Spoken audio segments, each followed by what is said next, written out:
परमात्मने नमः। अथ एकादशोऽध्यायः।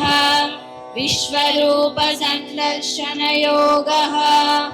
अर्जुन उवाच मदनुग्रहाय परमं गुह्यमध्यात्मसंज्ञितम् यत्त्वयोक्तं वचस्तेन मोहोऽयं विगतो मम। भवाप्ययौ हि भूतानां श्रुतौ विस्तरशो मया त्वत्तः कमलपत्राक्षं हास्यमपि चाव्ययम्। एवमेतद्यदार्थत्वम् आत्मानं परमेश्वर द्रष्टुमिच्छामि ते रूपम् ऐश्वरं पुरुषोत्तमा। मन्यसे यदि तच्छक्यं मया द्रष्टुमिति प्रभो योगेश्वर ततो मे त्वं दर्शयात्मानमव्ययम्। श्रीभगवानुवाच पश्य मे पार्थरूपाणि शतशोधसहस्रशः नानाविधानि दिव्यानि नानावर्णाकृतीनि च। पश्यादित्यान् वसून् रुद्रान् अश्विनौ मरुतस्तथा बहून्यदृष्टपूर्वाणि पश्याश्चर्याणि भारत। इहैकस्थं जगत्कृत्स्नं पश्याद्य सचराचरम् मम देहे गुडाकेश यच्छान्यद्द्रष्टुमिच्छसि न तु मां शक्यसे द्रष्टुम् अनेनैव स्वचक्षुषा। दिव्यं ददामि ते चक्षुः पश्य मे योगमैश्वरम्। सञ्जय उवाच एवमुक्त्वा ततो राजन् महायोगेश्वरो हरिः दर्शयामास पार्थाय परमं रूपमैश्वरम्।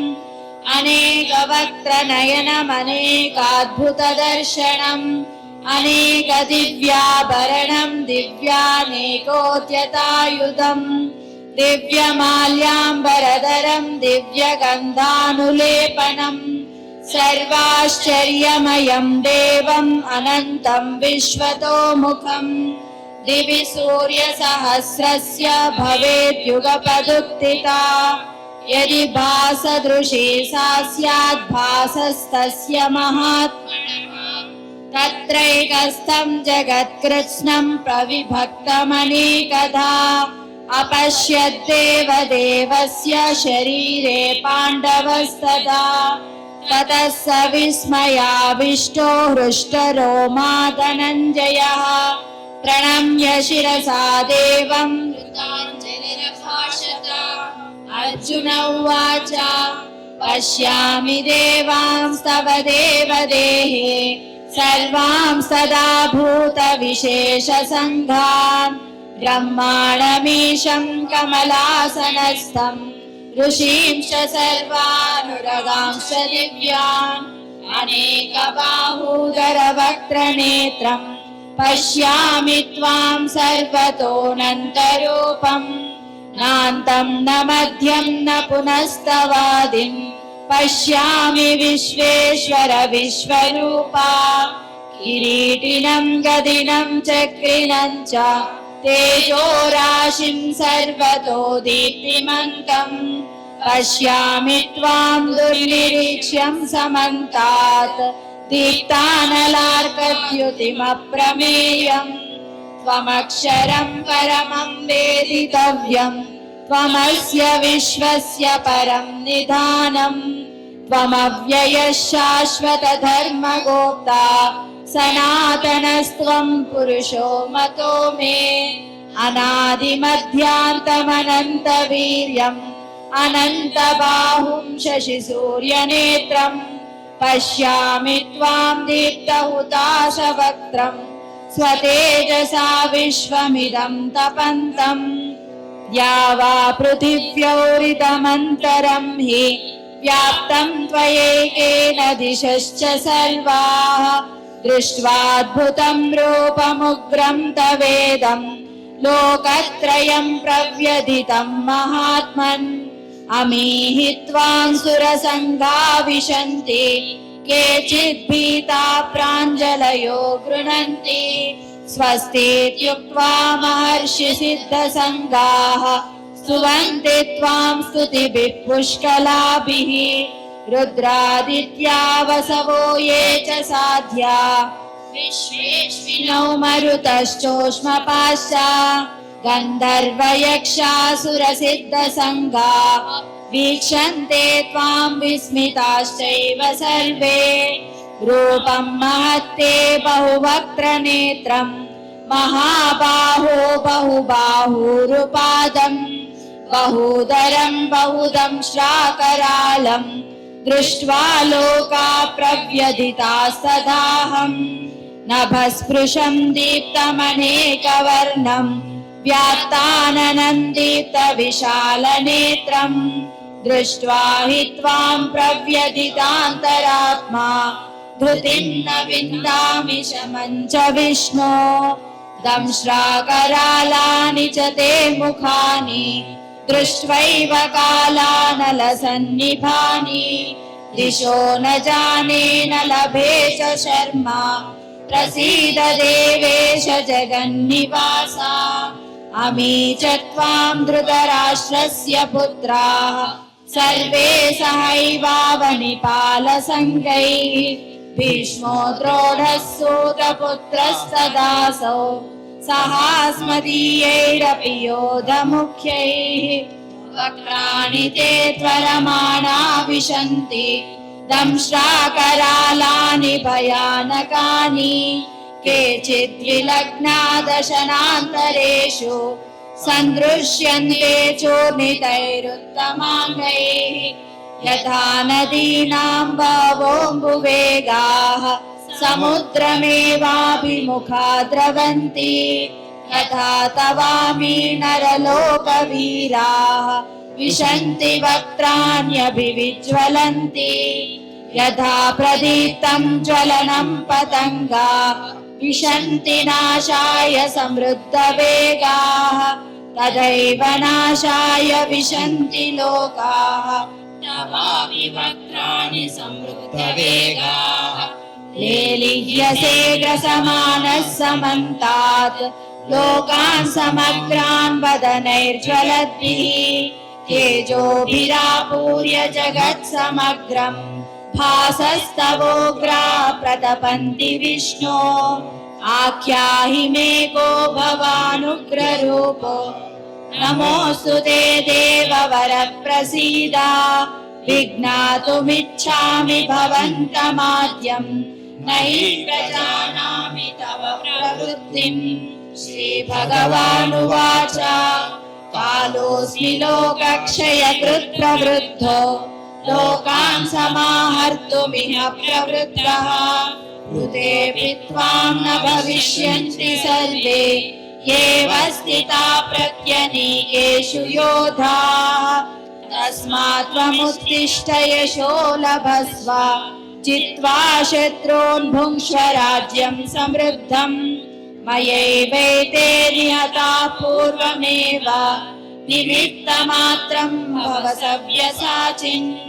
द्रोणं च भीष्मं च जयद्रथं च कर्णं तथान्यानपि योधवीरान्।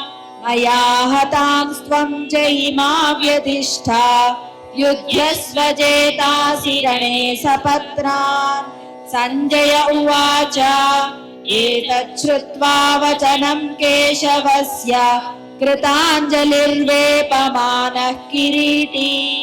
नमस्कृत्वा भूय एवाह कृष्णं सगद्गदं भीतभीतः प्रणम्य। अर्जुन उवाच साने हृषीकेश तव प्रकीर्त्या जगत्प्रहृष्यत्यनुरज्यते च। रक्षांसि भीतानि दिशो द्रवन्ति सर्वे नमस्यन्ति च सिद्धसङ्गाः।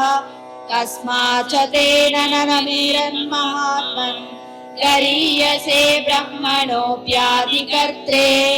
अनन्तदेवेश जगन्निवास त्वमक्षरं सदसत्तत्परं यत्। त्वमादिदेवः पुरुषः पुराणः त्वमस्य विश्वस्य परं निधानम्।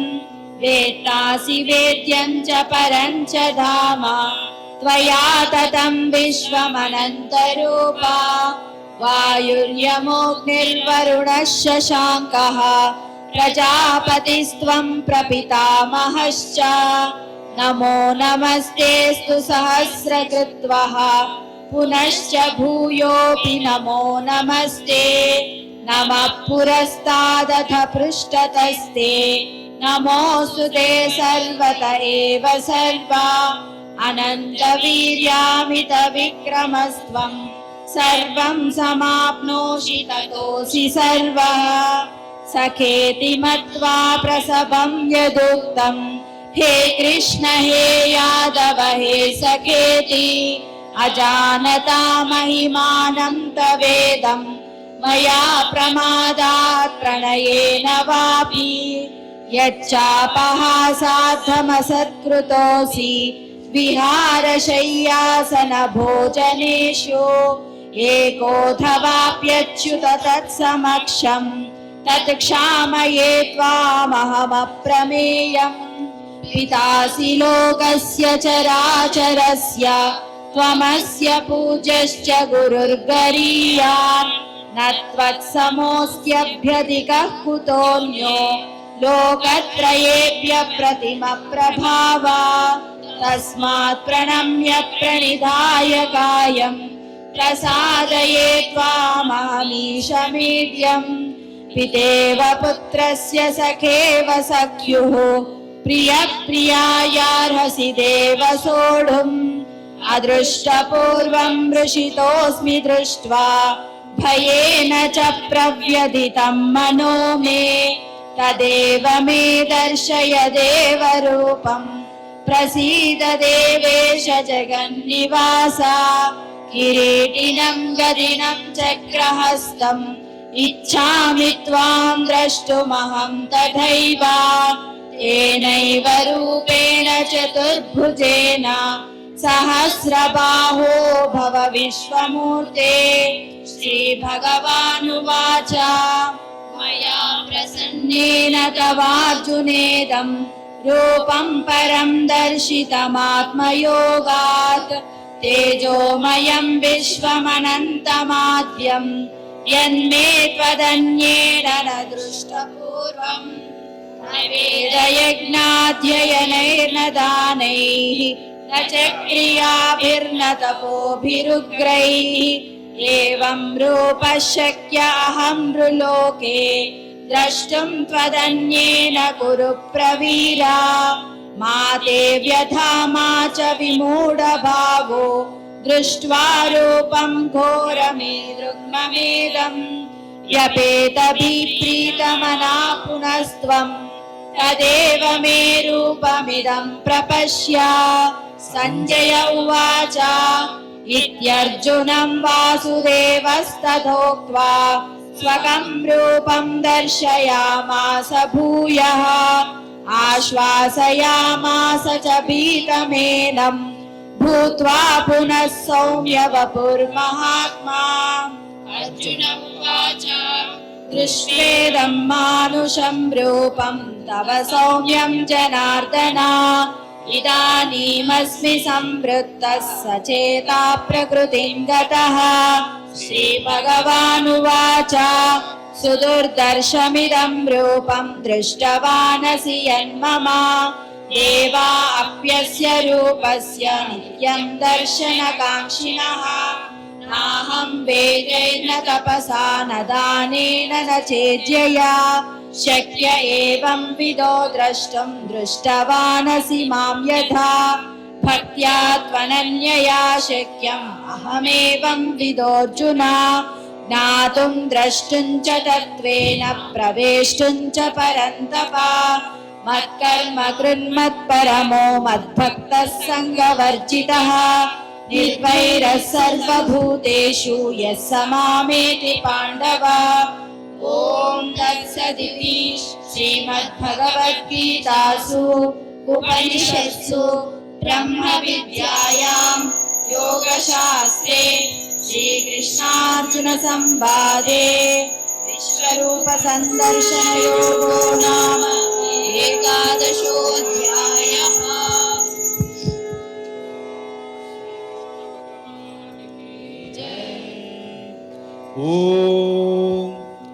విశ్వరూప సందర్శన యోగము ఇప్పుడు జరిగింది. అంటే ఎలా?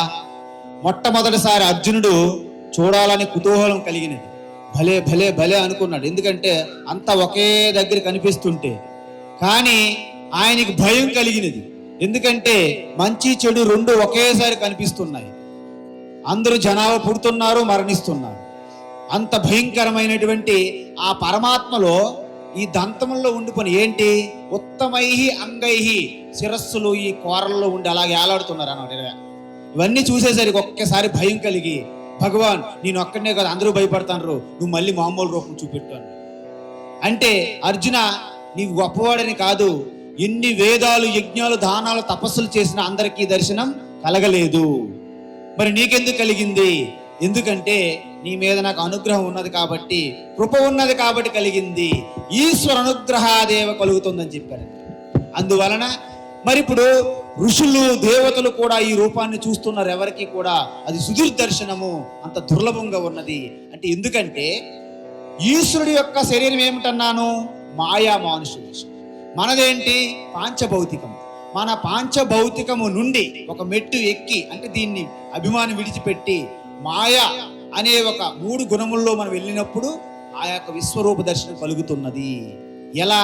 ఆత్మజ్ఞానము ప్లస్ మాయ. అప్పుడు విశ్వరూప దర్శనం అందరికీ కలగదు. అందుకే విశ్వరూప దర్శనం కలగాలంటే పాంచభౌతికం దాటి అతీతంగా వెళ్ళవలసి ఉంటుంది.